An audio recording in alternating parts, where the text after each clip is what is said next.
আসসালামু আলাইকুম। বসে আছি হচ্ছে সরিষার ক্ষেতে।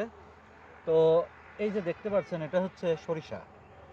তো আমি আছি হচ্ছে এই মুহূর্তে বগুড়া জেলার শেরপুর উপজেলার হচ্ছে একটা গ্রামে, সালফা নামের একটা গ্রামে, গ্রামের মাঠে। তো এখানে মূলত আমি কয়েকদিন আগে একটা ভিডিও দিয়েছিলাম, যেটা থেকে বেশ কিছুটা সমালোচনার মুখে পড়েছিলাম যে সরিষাকে এই অঞ্চলে সিরাজগঞ্জ, বগুড়া এই অঞ্চলের মানুষজন মাল বলে।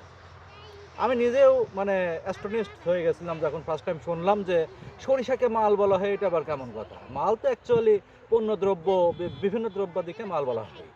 তো এই সরিষাকে যে মাল বলা হয়, সরিষার তেলকে বলা হয় মালের তেল, আবার সরিষাকে বলা হয় মাল, আবার সরিষার ক্ষেতকে বলা হয় মালের ক্ষেত।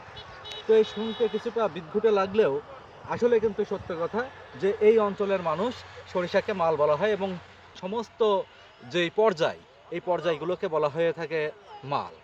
মালের ক্ষেত, মালের তেল আর মালের ফুল। এটা শুনতে যেমনই শোনা যাক, এটাই সত্য।